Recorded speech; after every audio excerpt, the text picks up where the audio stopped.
Hello guys, welcome back to my channel SK@MME। तो आज मैं कोई एजुकेशनल ब्लॉग नहीं देने वाला। आज मैं एक काफ़ी सीरियस टॉपिक पर एक बात करने वाला हूँ, क्योंकि आज जब मैं ट्यूशन्स पढ़ा रहा था बच्चों को, तो ऐसी में मतलब मन में बात आई कि मैं बच्चों के साथ बात करूं। और वो बात थी हमारी हिंदू माइथोलॉजी के ऊपर, हमारी सिख माइथोलॉजी के ऊपर, और जो भी हमारे कोई भी हम धर्म को फॉलो करते हैं उन माइथोलॉजीज़ के ऊपर मैं बात कर रहा था। तो मैंने ऐसे ही बच्चों के साथ, क्योंकि मैं हिंदू धर्म से बिलोंग करता हूँ, मेरे आसपास के जो मतलब बच्चे जो मेरे पास आते हैं वो भी हिंदू धर्म से बिलोंग करते हैं, इसलिए मैं उसी धर्म की बात करूँगा। और मैं किसी धर्म को कुछ इस वीडियो में बोलने वाला नहीं हूँ। क्योंकि मैं आप लोगों को बताने वाला हूँ कुछ बातें। तो जब मैंने मोस्टली ये वीडियो पेरेंट्स के लिए, अगर आप बच्चे हो तो अपने पेरेंट्स को ये वीडियो ज़रूर दिखाना, क्योंकि बात कुछ इस तरीके के साथ हुई कि जब मैंने उनसे रैंडमली पूछा कि आप लोग अपने धर्म को कितना मानते हो, आप लोग अपने धर्म की कितनी रिस्पेक्ट करते हो, या कुछ भी जो भी आप करते हो, मतलब माथा टेकते हो, दिया जलाते हो, आप मतलब अगरबत्ती जलाते हो, आप धूप जलाते हो, तो मतलब ये सबके कोई ना कोई रीजंस होंगे। तो आप लोग ये क्यों करते हैं? तो मैं उन बच्चों का जवाब सुनकर हैरान रह गया। उन बच्चों का जवाब था कि हमारे पेरेंट्स हमें बोलते हैं, हमें रीज़न नहीं बताते कि हम लोग ये चीज़ें क्यों कर रहे हैं। They couldn't tell us the reason behind that, कि अगर हम माथा टेक रहे हैं तो हम क्यों टेक रहे हैं। ठीक है, वो सिर्फ इतना बता देते हैं कि हाँ, हम भगवान को मना रहे हैं। फर्स्ट ऑफ ऑल, मैं आप सब लोगों को बताना चाहता हूँ कि जो हमारी हिंदू माइथोलॉजी है या सिख माइथोलॉजी, कोई भी माइथोलॉजी है हमारी, it's totally related with the science. ये साइंस के साथ टोटली ही रिलेट। मैं काफ़ी फैक्ट्स आपको बता सकता हूँ, काफ़ी ऐसे तथ्य मैं आपको बता सकता हूँ जो पूरे के पूरे डील करते हैं कि वो टोटली ही साइंटिफिक है। तो अगर हम थोड़ी सी रिसर्च करें अपनी माइथोलॉजीज के ऊपर, तो हम अपनी आने वाली जनरेशन को, rather than implementing the things on them, हम उनके ऊपर चीज़ें थोप रहे हैं, तो rather than implementing the things on them, हम उनको समझा सकते हैं कि रेदर देन हम उनको रिलीजियस वे में समझा रहे हैं या फिर साइंटिफिक वे में समझा रहे हैं, लेकिन हमारे समझाने का कोई ना कोई तरीका ज़रूर होना चाहिए, चाहे वेदर दैट्स रिलीजियस और वेदर दैट्स साइंटिफिक। अगर आप रिलीजियस वे में ज़्यादा आपको पता है, तो आप उनको रिलीजियस वे में ज़्यादा से ज़्यादा समझाइए, सो दैट वो पैशनेटली उस चीज़ को करें। और अगर आपको साइंटिफिकली उन चीज़ों के बारे में पता है, तो आप लोग उनको साइंटिफिक वे बताइए कि हम लोग ऐसा क्यों करते हैं।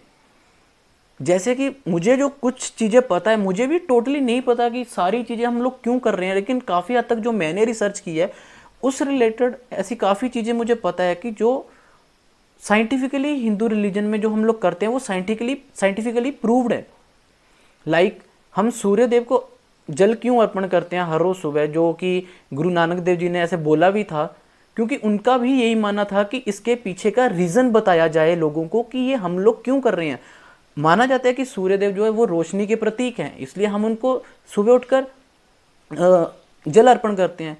लेकिन जो परफेक्टली जो साइंटिफिक रीज़न है वो ये था कि जब हम सुबह उठकर अगर हम सूर्य देव को देखते भी हैं ना सिंपली, तो जो एटमॉस्फेयर में वाटर ड्रॉपलेट्स होती हैं उनमें से जो सूर्य की किरणें हैं वो छन कर आती है, जैसे कहते हैं, जैसे छानना नहीं होता एक, तो उसमें से उस तरीके से आता है। वो बिल्कुल ही प्योर होती हैं, वो इतनी प्योर होती है कि अगर सुबह उठकर हम उसको देखें तो हमारी आंखों की रोशनी काफ़ी बढ़ती है। जब हम जल अर्पण करते हैं तो जल अर्पण करने के बीच में जो एक्चुअल वे है वो ऐसे है कि हमें जल अर्पण करते वक्त वो जो धार बनती है उसके बीच में से सूर्य देव को देखना होता है।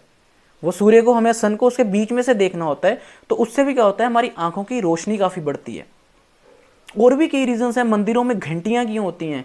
मोस्ट ऑफली आपने देखा होगा हर एक मंदिर में घंटी होगी, लेकिन अगर आप किसी से ही पूछो क्यों होगी, हम क्या भगवान को जगाने जा रहे हैं? नहीं, इसका भी एक रीज़न होगा। जो साइंटिफिकली रिलीजियस वे में क्या है कि वो लोग अपने आप को अर्पण करते हैं भगवान के सामने कि हाँ, हम लोग आए हैं, आपके दर पर आए हैं हम। लेकिन जो साइंटिफिकली प्रूव हो चुका है वो ये है कि जो घंटियों की साउंड वेव है, that would purify our mind, वो हमारे माइंड को प्यूरिफाई करती हैं।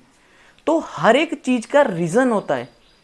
अगर हम कोई भी चीज़ कर रहे हैं तो हर एक चीज़ का रीज़न है। हमें अपने आने वाली जनरेशन को उस रीजंस के बारे में बताना चाहिए, रेदर देन हम उनको उनके ऊपर इम्प्लीमेंट करें चीज़। मुझे लगता है कि हमें थोड़ी सी अपने रिलीजन्स पर रिसर्च करनी चाहिए, वेदर इट्स अ रिलीजियस और इट्स अ साइंटिफिक, ये आपके ऊपर है। अगर आप साइंटिफिक वे में बताना चाहते हो अपने बच्चों को तो साइंटिफिक वे में बताओ, अगर आप रिलीजियस वे में बताना चाहते हो तो रिलीजियस वे में बताओ, कोई भी वे में बता दो, वो आपके ऊपर है, लेकिन उनको कम से कम एक परफेक्ट रीज़न दीजिए कि क्यों हम लोग ये कर रहे हैं।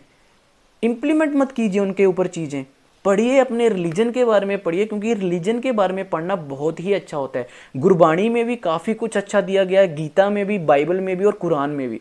हर एक धार्मिक जो किताब होती है उसमें, बहुत धार्मिक ग्रंथ होता है कोई भी, उसमें बहुत अच्छी चीज़ें दी गई होती हैं और हमें उन चीज़ों को से कुछ सीखना चाहिए। गुरबाणी में इतनी अच्छी अच्छी बातें लिखी हैं, गीता में इतनी अच्छी बातें लिखी हैं और कुरान में इतनी अच्छी लिखी हैं, बाइबल में इतनी अच्छी लिखी हैं, तो हमें उन सब चीज़ों को सीखना चाहिए।